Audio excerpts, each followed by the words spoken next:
On CXO Talks today, I have with me Shreyasi Singh, co-founder and CEO at Harappa Education, recently acquired by Upgrad. What started as a journey in journalism, going on to be the managing editor for Inc. magazine India, penning the can do it entrepreneurial stories, she is now just doing it as an entrepreneur herself.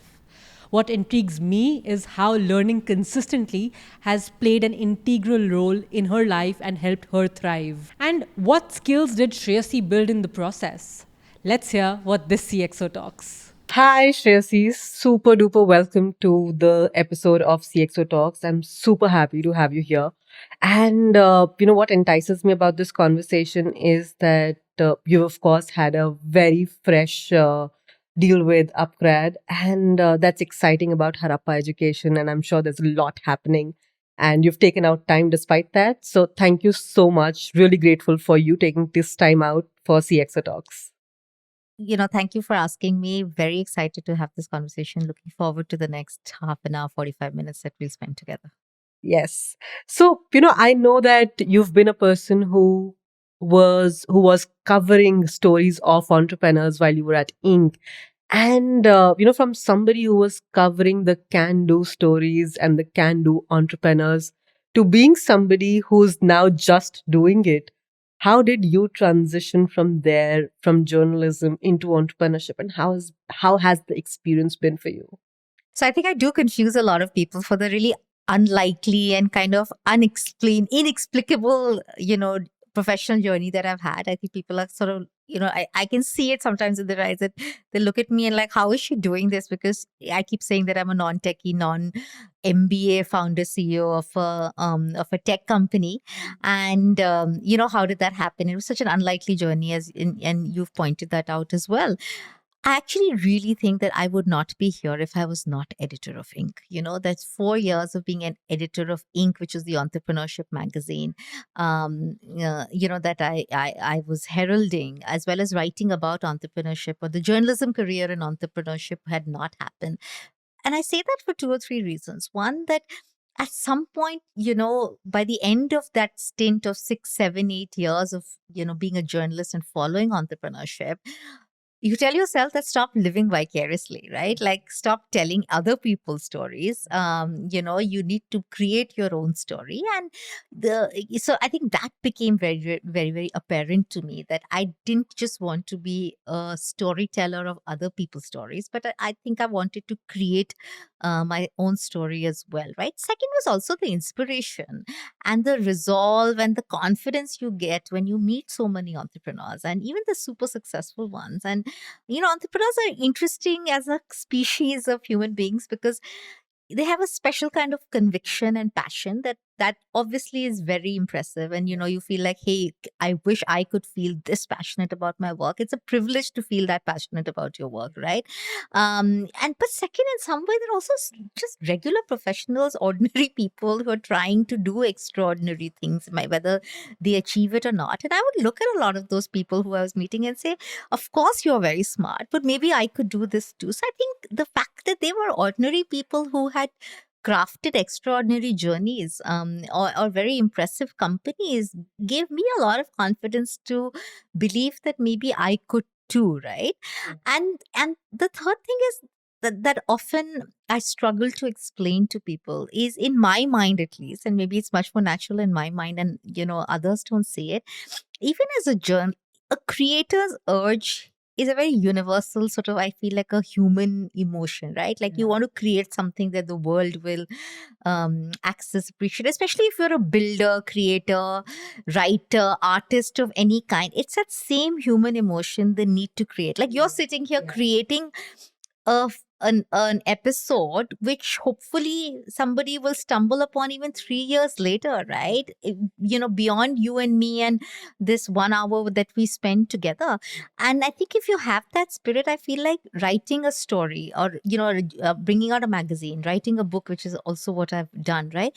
You also start from a blank Word doc with some ideas in your mind, and you create something out of it. And being an entrepreneur is actually coming from exactly that same creator's urge of shaping something out of nothing just because you feel like you have something to say or manifest. So I think that that journey seems extremely natural to me, but often very confusing to other people. And it feels great, of course. I feel like I've, especially being editor of Ink. I was editor of Ink in India for 4 years, 2011, 12, 13, 14, some parts of 15, I think is when I left. It was like I keep calling that stint as like a PhD in entrepreneurship, because every month, if you're bringing out 80 pages on entrepreneurship, whether it's articles on brand and marketing and what CEOs should do, co-founder struggles, fundraising, body language, things like that. Then you're like, oh my God, like I just can't have all of this information within me. I need to practice it, right? So now, whether the way we've created the Harappa brand, whatever the office looks like, everything that we do, I feel like what I wrote about, right, is what I'm now actually practicing. So I think that feels like in that sense that I had an academic training and now I'm actually practicing some of those principles. Wow. I can just uh, feel that in your voice and how incredible a journey it is and how incredible it feels to create. And you very rightly pointed out at the creator's urge, like what we as entrepreneurs have. Just the way a creator, an artist, a writer has, the innate urge to create something which is beyond us, which is bigger than us. And, while you talk about all of this, one thing that one thing that I picked on, as you pointed out, was how we are ordinary people creating extraordinary stories. And while we're doing this, when we say ordinary, we're not flawless. We're filled with our own flaws as entrepreneurs, as creators, as people who are running a venture. What, if I may ask you, as an entrepreneur, is a flaw that you feel you live with? This just one. I think I have a long list. Entrepreneurship is a really bizarre journey. I feel like you have to be operating at two ends of the spectrum, right? Like you have to be, if you want to build anything high quality, you have to be super detail oriented, extreme ownership of that one task, micromanagement. And then you have to be strategic, visionary, future, whatever, while you have to be in the present, handling the actual business problems that there's firefighting happening on an everyday basis. Yet you have to be thinking about next year, the year after. So in that sense, it's a really schizophrenic journey, right? Where Yeah. you're operating on two ends of a spectrum of any skill, right? Like you need both. That balance is that I call it the Zizo, right? That balance of zoom in, zoom out, that balance of, being on opposite. You have to be likable. People should like you, be influenced by you, but you also have to have authority, getting that balance. So I think the flaw or the challenge is in finding that balance is really critical. Who do I need to be in each meeting? Like each meeting in a day, actually, I've realized requires you to be a different person, right? Like, I mean, I might be coming from a terrible client meeting just before this meeting, right? Where it was, I had to have a very different persona or a very different approach to who I was and what I was trying to achieve in that meeting. Now, in this conversation, I have to completely pull back from that and be like reflective and hopefully entertaining, hopefully profound, insightful. The next meeting could be a really tough conversation with somebody, person who's been with us forever, but they have performance issues or something is going on. Then you have to be a very different persona. The next could then be that. So I really feel like who you need to, like what that situation needs out of you and who you need to be, and how in like an 11, 12-hour work day, Yeah. you're constantly being different people because the situation demands something. And it's not fair of me to come into this meeting with my client issues or now worried about the meeting that I'm going to have right after. So I do find that balance is the toughest challenge. And within that, emotional self-regulation, like, and I feel like maybe that, and more lately, I feel like maybe I don't get that as right as possible, is to like find the emotional sur of who you need to be in each meeting. That here you don't need to be your dynamic visionary self. Here you need to be like whatever. So I think that as a flaw, as a, is I think everybody struggles with it, and I do too. And I point out the second, I think, or what I struggle with, how much to let go and how much not to, and what to let go of and what not to, who to let go of and what not to. So I think this holding on, extreme ownership is, I feel like, one of my values as a person. Like if I take something on, I'll get it done. That itself means that extreme ownership can be control, can be micromanagement, can be not being able to step back. And I'm not sure if I always find that balance with every situation and every person and every task that is comes my way. And this is something that I often hear as a challenge that comes up across many other entrepreneurs, which you very rightly pointed out and mentioned that not being able to let go, right? Not being able to find that right balance. And interestingly, also, what got conveyed to me was how we are always compartmentalizing our personas, and to be able to find that right balance is often a challenge. I'll come back to a lot of other things from your own life experience and your journey of entrepreneurship later. But before I get there, something that intrigues me now that, of course, like I mentioned in the early part of the conversation about Upgrad coming into picture and Harappa Education going the next mile, next orbit. Uh, how have you seen formal education changing? From the time that you started, of course, you're dealing with adults, you're not dealing with a segment which most edtech players are. But overall, as an industry perspective, how have you seen things changing? And now that, let me add another part to this question, is the fact that we're talking about winters is coming. Everybody's talking about how investments into startups are going to be a little tricky.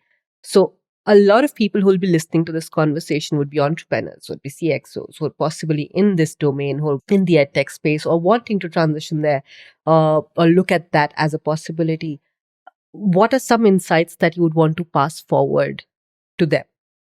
Sure. So I think, all of this edtech winter and just oversight, it has so many macro implications. I mean, there's how the US Fed behaves, how much liquidity there is in the system. Of course, it's then about the particular company, particular industry. So I think it's such a nuanced conversation, and the nuance often gets missed when we're all talking about this. But from an education perspective, for sure, I think K-12, right, which is where all the many of the Right. large tech companies in India are, Focused. or Yeah. that the media is only tracking these three companies essentially, who are all in the K-12. I think there was a misplaced belief. I think that the artificial constraint of COVID would, remain that even when COVID sort of hopefully largely has started to recede from our lives. That most of us, like I have a son, most of us have sent our children, or at least every friend I know, everybody has sent their children back to school. I mean, nobody, I don't even know in 1 in 100 or somebody is homeschooling or just on online or alternative schooling because of COVID. In fact, even more people are sending. And I feel the heydays of the lot of K-12 was the fact that because it was an artificial constraint that they could not go to physical activity centers, any after school sports, or that we believe that that behavior will continue when actually the physical world opened up. And I think that certainly has proven not to be true. And I think people made unrealistic growth targets based on what they saw happen through the 18 or 24 months of COVID, right? And I think the overestimation of growth is what led to overhiring, overfunding. And then when you overstep, then when you start receding into what is the right normal, it feels like a big step backward, because you it's possibly the right thing to do is to step backward, but it seems very long. So I think in K-12 there's a lot of overestimation of demand, and an overestimation and overtly optimistic judgment of how parents, students, teachers will continue to use online,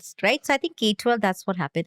I genuinely believe at Harappa as well, and now obviously part of the larger One Upgrad group, is that online learning in specific, right, is best deployed for adult learners. And even within that, like much like school, I feel even undergrad education will not be disrupted by online in the near future. Most of us, will advise our nieces, nephew, children, siblings, whoever it is that we know, will probably do at least till bachelor's in a established format that has been around for, whatever the last 100, 150 years, right?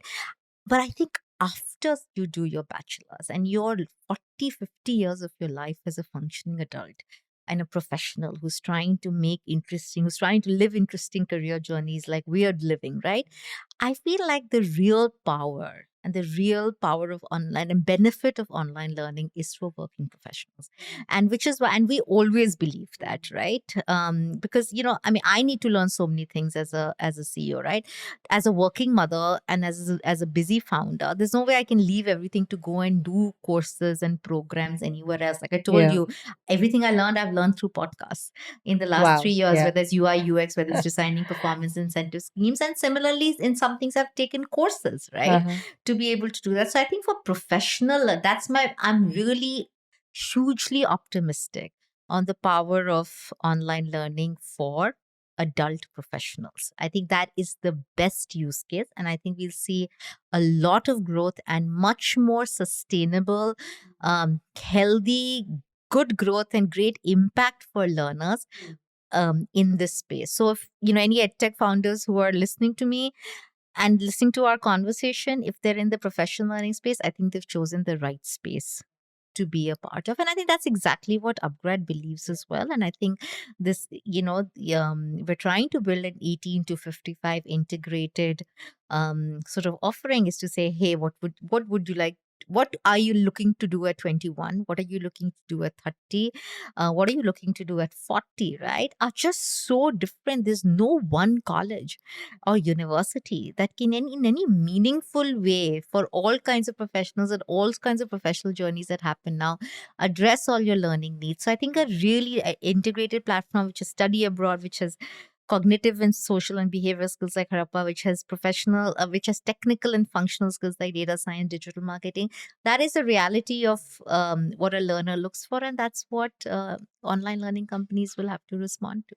Right. And, while you talked about growth in this industry and that it will come from professional online education targeted at adults, uh, tell me about this. How do you perceive competition? Because with growth, of course, there will be a lot more competing players that will come up and they will be studying how Harappa is doing, how many other players are doing. But how do you perceive competition as an entrepreneur? It's never really too nice to be in a segment where you have no competition. Yeah. Even that should make you think, hey, why don't I have any competition? Because it's the consumer behavior just not attuned to, needing this, seeking this, being acclimatized to buying this. So I'm not sure, there are very few truly blue ocean horizon ideas that we tap into, right? I think most of it is that a need exists. And if a truly urgent need, and you do need a truly urgent need to build large scale companies around, if a truly urgent need exists, there will be other people trying to access that opportunity. And I think that's a great thing. So I feel not an overwhelming sense of fear and paranoia about competitors at all, especially in India. I mean, our education system is so broken. It's so ill-equipped, right? It's so underserves the skills and, the mindsets that our professionals need, each one of us needs. That there's just only as an educator at heart and somebody who also believe in the, obviously as an entrepreneur, do good, leave good for the world, right? Have some impact on the world. The fact is we need many more well-intentioned education entrepreneurs to be able to address the learning needs of 1.4 billion people. So I'm actually more excited about high quality companies and high quality entrepreneurs spending their life and doing their life's work in creating these education companies, and you learn from great competitors. So track them, monitor them, learn from them, but don't lose sleep over competitors is my philosophy. And I truly agree to this because I think I come with a similar belief system. And I also have a belief system which is more collaborative in nature than competitive because I feel that's where the power of really creating big things comes from. You said you don't fear competition, but let me ask you this: what do you fear? Ooh, wow. Irrelevance. Uh-huh. Yeah, I think as an entrepreneur, certainly to be irrelevant to the trends in your industry, irrelevant to your learners, irrelevant to your faculty. I think that's very scary. So I fear irrelevance. The other thing that I fear is not living up to what Harappa needs of me. Like, am I the CEO that Harappa needs right now? Right, like yeah, and yeah, I would, I fear that I should, it should get the best of me, and is it always? And if it's not, then things like that, your own performance, and how you show up is, and that hopefully you show up. And this thing about, hey, am I the CEO Harappa needs me to be, or this performance thing, it's an important consideration, not because by this stage one knows what one's strengths are largely, right? It's not like think you're an idiot. You know that you have, some gifts that have got you here, but things change so quickly, right? So I think you know, underneath what I said about, hey, am I who the company needs me to be at this moment? Will I be who the company needs me to be in 18 months? Because things change so quickly in the kind of landscape that we're working on, that you almost feel like I always feel like every quarter I'm running a different company, right? Because the the mood or the challenges of what needs to certainly happen this quarter or in these 6 months is feels so different from the last 6 months, that you're, which means that you also have to be slightly different and to constantly be able to grow to that, and to understand, actually forget that even grow, I think once you understand what you need to grow into or grow out of, right, then it's easier to do. But that clarity is very difficult, because we've had a very intense 3.5 years at Harappa. I mean, we launched 9 months before COVID, Yeah. and then everything happened, and then Yeah. in 2 or 3 years so much has gone on. So Yes. it really does genuinely feels like it's a different company every quarter. Yeah. A- And I think what you're saying is that the whole dynamism, right, of everything, every factor in your industry, or even for any other entrepreneur for that matter, because we're living in a time, the last 2 years have been the most uh, unimaginable times that we've lived with. And absolutely. And yet every business and every industry has attuned and adapted to how it was, whether it was going online, whether it was now going offline, finding that hybrid solution, to now that you reimagine education. What do you see will be different from here on? What is your foresight telling you that again can be of help to people who will be listening and wanting to pursue something around education and edtech? What will be some foresight that you'd like to probably say that, this is something that is likely to happen and this is what people should probably be aware of? Something that you'd like to share on that? So I think, what's fascinating about working in education is, I mean, it's a highly intellectually enriching field. I mean, how people learn, right, is combined psychology, neuroscience, curriculum creation. It's at the edge of a little bit of entertainment, positive psychology. It really combines. It's a very textured, rich sort of whatever, and I think it'll become more and more so. I think education will become as much about experience as it is about content consumption, right? As much as it is about actual real world outcomes. So the one thing that from a foresight perspective, or the one thing that I see going is, it will not be sort of the boxed in understanding of education that we had, that listen, these 4 years you're doing your undergrad, or these 3 years you're doing your undergrad, all those 3 years you will be in this campus, this will be your whatever, right? I think a lot of that will start to change. Even within that campus, you're doing other things, so it will become much more several threads coming together. And I think that's how it should be. I think for too long, education seemed like an almost separate, almost parallel activity to life, right? Right. Like you were doing something, especially in higher education, something which wasn't really your life wasn't interacting with it immediately. It almost seemed like you were in in some other zone. I feel like for professional learning, which is what I'd like to talk about, and especially after people have come out of undergrad for sure, right? It will be much more messier, but much more richer and much more connected to your now and your present. And you will, from those experiences, want the right content, want academic rigor, but also want convenience. You'll also want to be inspired by your faculty, but you'll also want to be a little bit entertained by them. You'll want to learn for the joy of learning, but you'll also want some career outcomes. You might, you want some of it to be self-paced because it's convenient for you to learn at 11:30 p.m. as 5 a.m. depending on what you're an owl or a morning person or whatever it is. But you'll also want some peer community. So I really feel like it's getting really rich and textured and combining many more facets of a learner's life and personality and preferences into what we might be calling education, but actually has some elements of social triggers, some elements of connection triggers if they want a peer community. So I think it's a very, very exciting time for people who are working in education. And you know what it reminded me of while you were mentioning this, Shreyasi, is the times when people used to pursue correspondence courses, right? But it was so not connected. That connect to their reality, which was here and now, was not there. And most often than not, they were not comfortable talking about what they were pursuing. It was not something they felt very proud about.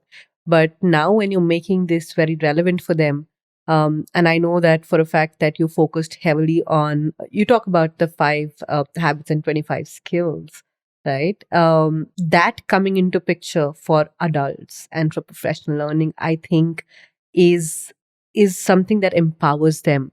But would you like to share a little more about the 5 habits and 25 skills? Of course. And you're right. It reminds you of, correspondence education, right? It used to be called distance education. I was thinking, who in their right world would have branded something distance education when you're actually saying it in the brand that what distance from whom? Distance from reality, distance from from connection, distance from the university, distance from the employer. Like it's just in the word itself, what distance education or correspondence education, it's so exclusionary, right? It's the opposite of it being like this textured whole that I'm saying is coming along. So very, very interesting journey from, and a lot of people used to think that online learning, even 3 or 4 years back, right? That's Uh-huh. been the big change, of course. Yeah. That even 3 or 4 years back, that online learning was like distance education of the past. It's just actually that's just not true. It's much more connected and be much more globally connected. Yeah. And much more connected with people even from from a very heterogeneous community even across India than you would have found otherwise in the schools and colleges that all of us go to, which especially schools are very similar, sec AB, right? Like, we all go to very similar social economic class schools. So a very, very huge journey from distance education to what online learning, high quality online learning has become. To your question about the 5 habits, I mean, at Harappa, our deepest conviction. I mean, I keep saying that everything is in service of the curriculum, right? And the curriculum is what we have categorized as these 5, skills categories, is at least how we call them. And Thrive skills is what we say that we work in, which is essentially cognitive, social, and behavior skills. And within that, there are 5 skills categories of, being able to think, being able to solve problems, being able to communicate, being able to collaborate and lead. We feel like whatever it is that you are, you're the founder of a media company, or you're a public policy person, you're a data scientist, you're an HR manager, you're a you're a software developer, whoever it is that you are and whatever it is that you do, the fact is at the workplace as a professional and as a fully functioning adult in the world, I feel like essentially you're called in to display these 5 skills. That can you think, can you connect the dots, can you spot patterns, right? Can you ask the why? Can you solve problems, whether the problem is of whatever, right? Like, how do I get sponsors for my podcast, or the problem is how do I get great talent for my company? We're all constantly as professionals being asked to solve problems. Most of us need others. We need to work with others to get anything done, right? Like, there are truly very few genuinely solitary professions. I think most of it, even writing a book, seems solitary in the one phase of the book production, but involves so many other people before and after that phase of the. So you have to be able to work with others. And how do you collaborate? What are you collaborating? Of course, communication is everything, right? I mean, how you receive information, which is our skills on. We have courses on listening and reading, because those are the two communication skills which help you gain cognition, acquire information, right? As important as the speak and write, which is where you deliver information, or seek to influence, right? So I think communication is, of course, the one huge category. And lead, and we think of lead yourself first and foremost, right? Most important, then lead others, and then lead through change, right? So think, solve, communicate, collaborate, and lead. Essentially, all of us are constantly being asked to do this. And that's why we feel so excited about how open architecture this curriculum is, how it's needed by everyone at any age, how it's needed by everyone in every industry, in every role.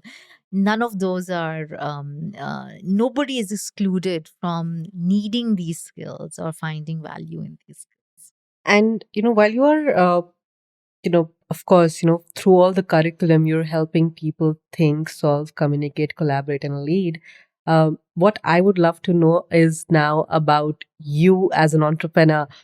When you came into this journey, what were things that you were missing on and you had to groom yourself on, had to learn, sometimes by maybe listening to podcasts, by reading, and sometimes by little hard experiences? So I would love to know about your journey and challenges. So I think the biggest challenge for everyone, and it was for me as well, especially when you work in such an intense sort of phase right now, as an entrepreneurship requires you to be to work.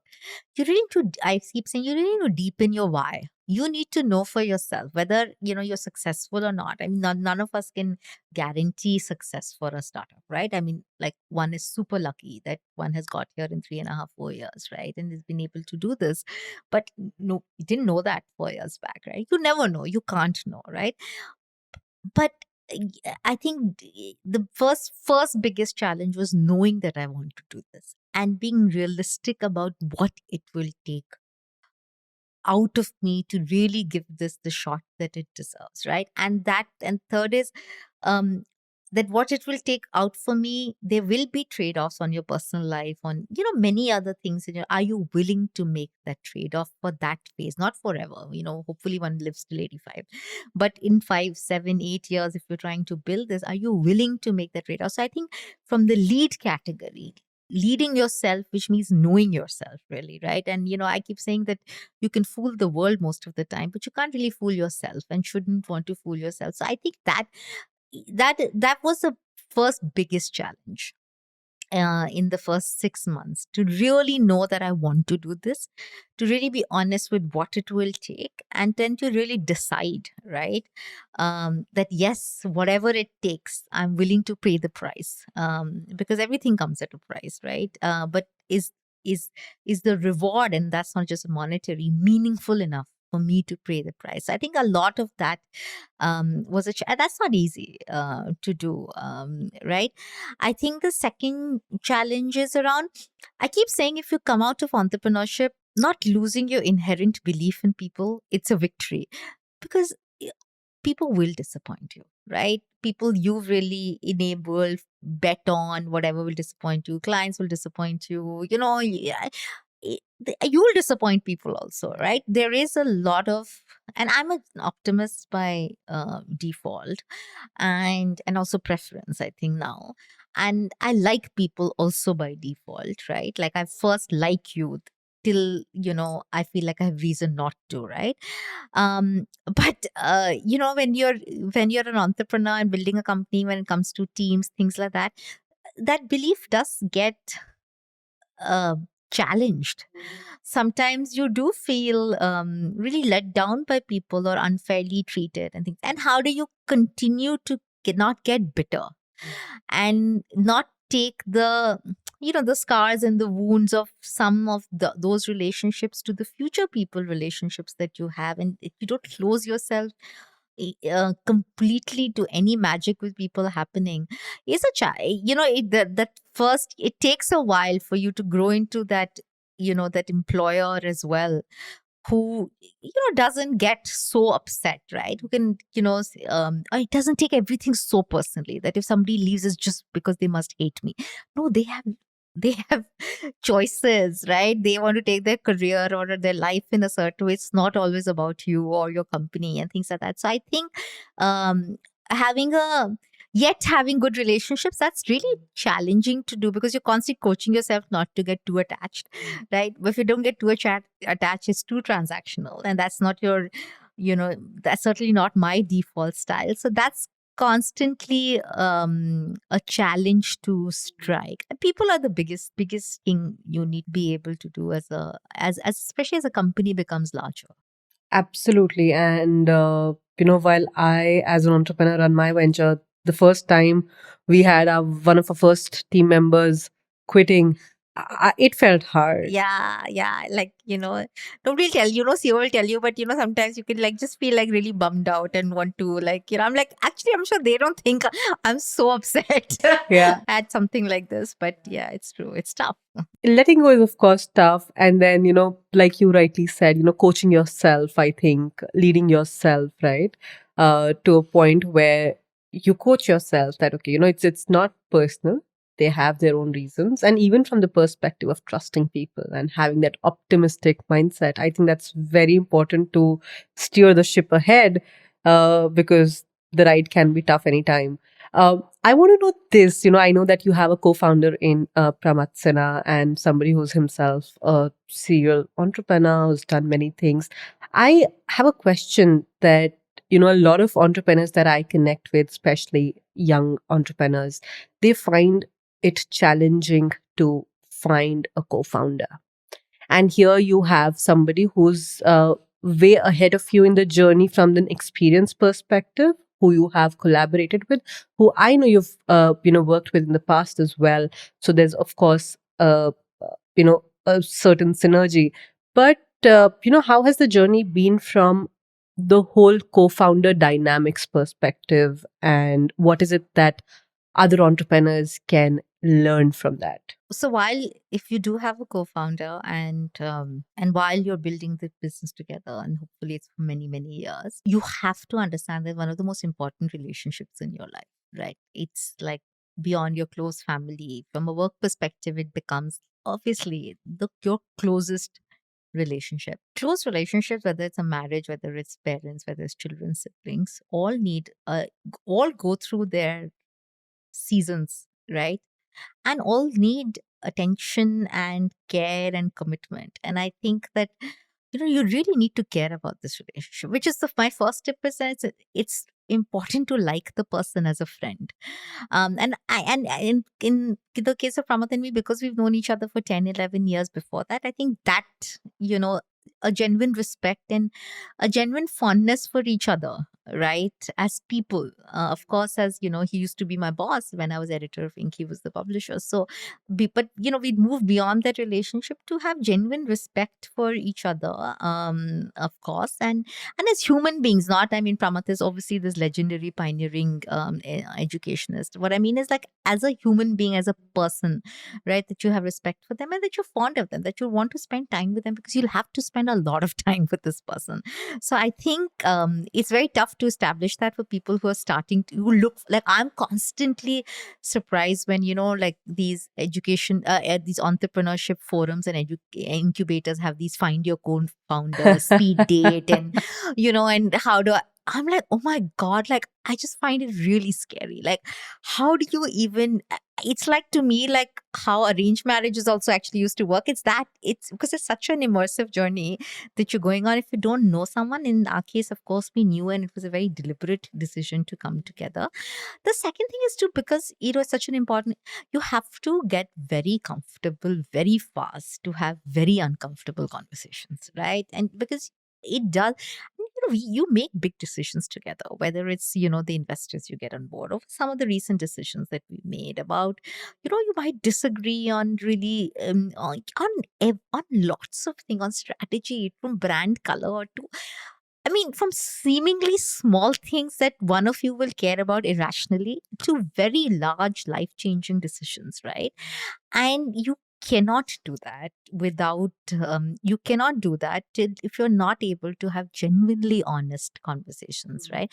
Frequent and honest, both. So I keep saying, get very comfortable very quickly in having very uncomfortable conversations. It really does need that. And the third thing is not, you can't keep any bitterness. Like, you have to, if you're upset, you have to work through it and let that person know, and move on. Like, you do need to move on. You do need to know that this is so much more important than a tiny thing. This is again about your own balance and control. And I think truly committed, for the rest of the world, they must see you as a pack, right? You can't let your silly squibbles or whatever, if you've had, or whatever, ever say, you know, anything about that person to anyone else, right? Like, yeah, you need to demonstrate that loyalty. Otherwise it's really, really challenging. And in our case, and the other thing I talk about, clarity of roles and responsibilities. Right. And the clarity of roles and responsibilities is not some simple organizational hierarchy decision that, oh, you do this, I do this. What it really needs, and maybe it was easier for Pramath and me because we're, we may be 2 generations apart, if 8 years is one generation or whatever it is, right? As people say, we're just at such different life stages. We're a very unlikely founder duo. Most people are like, I think people look at us like, okay, like, how are you guys? Like, why, right? Because most people are like with school friends, college friends, very like-minded, very like life stage kind Right. of entrepreneurs, founders. But of course, we are so different in some ways, but very similar in other ways. And I guess that's what keeps it interesting. Is that is not some whatever exercise of you handle this team, I handle that team, whatever. It comes from a genuine and honest conversation about strengths and life stages, whatever. I think, and I was saying it's easier for Pramath and me because we were at such different life stages. It was very clear that he is a domain expert in education. He's done this. He was very keen that, he's the one who influenced me and convinced me to do this. With him, in that sense, he's the originator of the partnership, in some senses, for sure, right? And like I was, and I said, of course, we should do this together. But then it's been very clear right from the get-go that, Shreyasi is the CEO, and we're both founders, and he's the chairperson. So enough with more times in the last 3.5 years. It's just say, listen, I think we should not be doing this. But listen, you're the CEO, you take a call. I think he and I have both been so disciplined. I have not been fearful of taking a call and, playing the role that I'm supposed to play. He has been very careful and disciplined about, even with the teams or other, or not making any decision on behalf of Harappa, whether small or big, whether internal or with an external client, board, whatever, without taking my input, right? So we're very clear that, listen, I'm the founder, she's the CEO, very clear lines. And then to say that, listen, so you have to be really clear. And so when I see 3 people, 5 people co-founding teams who say they're all divided across different business lines, that I'm responsible for North or I'm responsible. I know there is a problem going to happen in that co-founding relationship, because they've Right. actually not had, because not everybody should be doing the same kind of job. Right. They've not had the actual honest conversation about who's good at what, right? And who is good at what, and who takes ownership of that. So are you the brand person? Are you the sales person? Are you the tech person?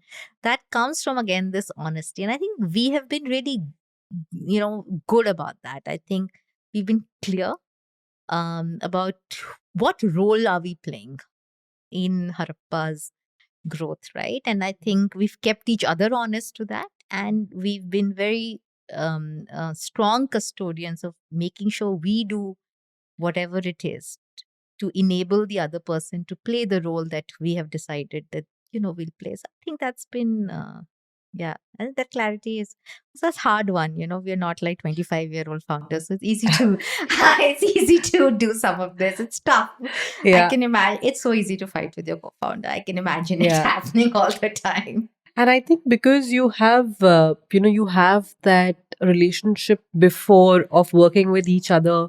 So knowing those strengths in each other, I think plays a big role. And, I'm a big believer in people playing out to their strengths. Yes. And the fact that, I kind of now resonate to this because in my co-founders, in our dynamics between us are something similar, though we are a similar age group. But the fact that we had the hard conversations early on, the uncomfortable conversations early on, and to also ensure that we put in to the business what we are strong in and we don't step into each other's territory. We can take each other's advice, but what you said that, in case of you and Pramad, that if you are the CEO, you are taking the decisions. You might just consult each other, but you are not toeing into each other's territories, and that's where respect comes in. So that's something you've beautifully pointed out, and I'm sure will be a great takeaway for a lot of people who will be listening to this conversation.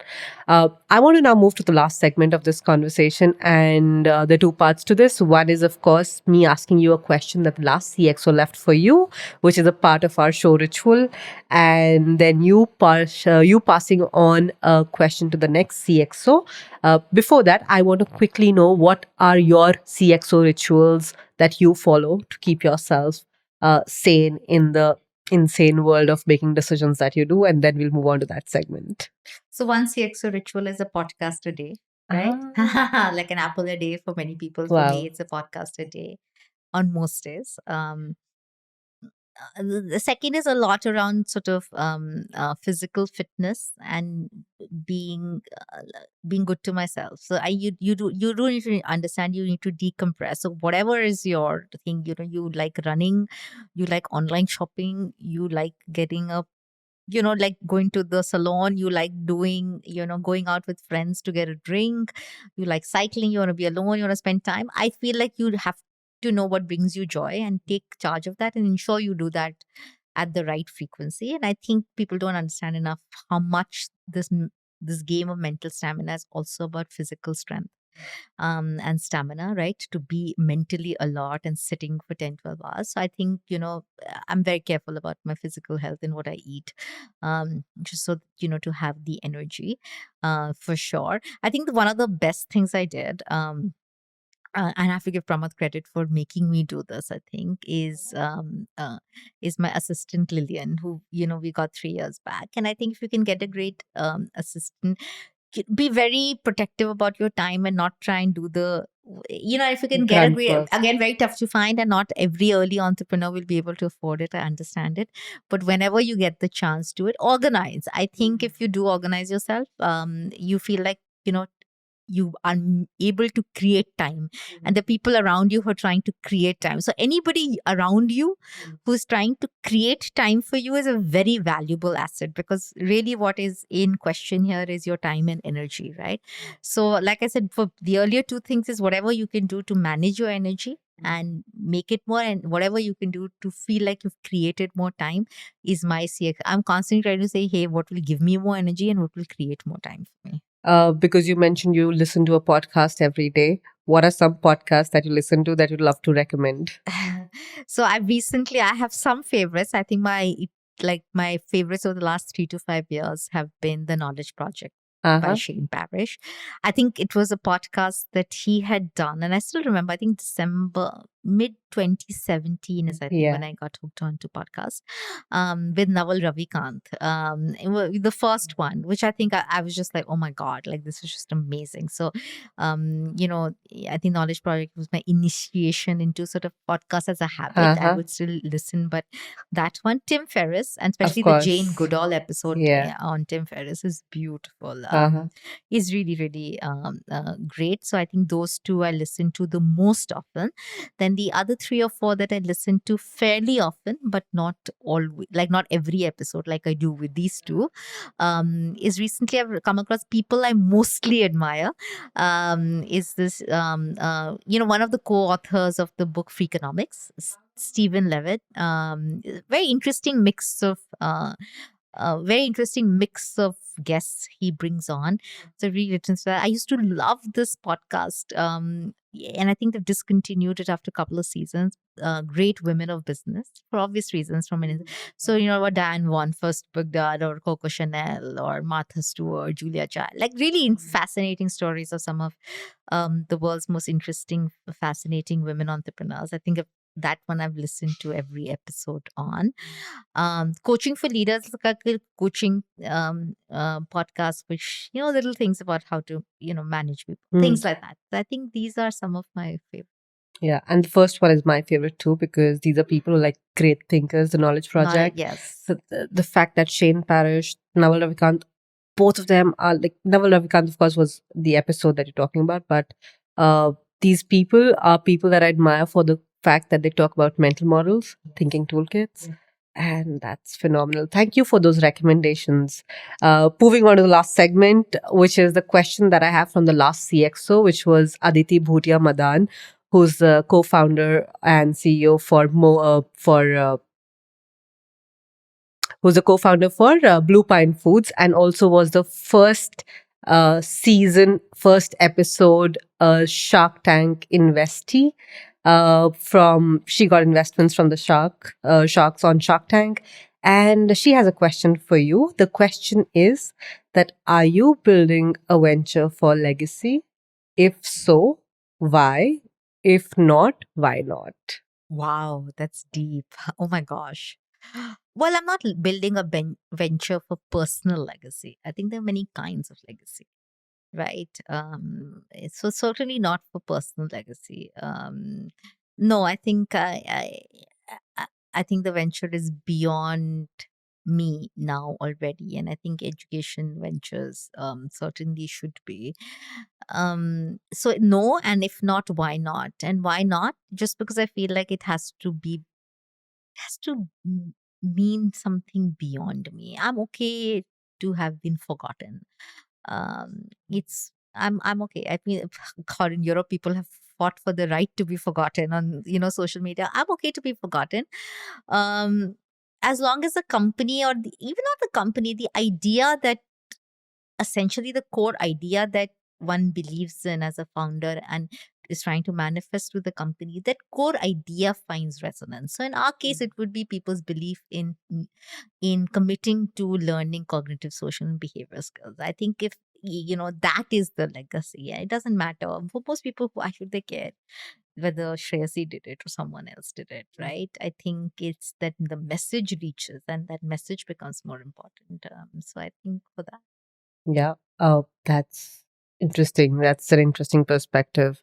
And I might do now, another venture. Who knows? That yeah, might be for but this one is not. I think yeah. this one is way too important for it to be about my legacy. I'm sure that, in the fact that you're creating an impact in many lives through the skill education that you're creating, it'll create a legacy of its own, just that you're not building for that. But yeah. Yeah, of course. I mean, anything you create, but in that sense, I feel like a book or an article or the books I've written are much more about my personal legacy. That's sort of the ego feeding of the you seeing your name in print, right? I don't think I feel that same emotion. This just feels like so much bigger. that it's not about me Hmm. alone, right? Right. Yeah. Yeah. And now, what will be your question on to the next CXO who appears on CXO Talks? So, okay, what is the smartest habit you have included in your in the way that you work in the last 1 year? What is the smartest habit that you've included in the way you work in the last 1 year? Anything, any reason you ask for last 1 year? Any particular reason? I do feel like a lot of the questions we don't ever give them the dimension of time, and I think Right. especially CXOs and go through so much, and I think it shows to me what the year before would have been like for them to have picked that one thing, right? So if somebody's like, hey, I've started to meditate when because calmer, that the year before must have been had got them somewhere where they felt like they needed to. So I think it gave, and that last 1 year, most urgent decisions that you've made, right? So I just feel like it shows to me if I say one thing in 1 year, it gives me an insight into their focus and priorities. Great. I think I'll definitely love to ask this question, and I'll for sure think about it for myself as well. But thank you so much, Shreyasi, for being here and on CXO Talks. And I have to absolutely thank you for inviting me over to your office to do this, because you have a lovely office, and I'm really thrilled because I've had a fabulous time having this conversation. Really thrilled about that, and I know for a fact that there will be a lot of value that this conversation will create from the insights that you have shared from your experiences to our listeners. So thank you so much for that. Really grateful and really humbled to have this conversation today with you on CXO Talks. Thank you so much. Thank you for coming. I had a great time. Thank you. Thank you.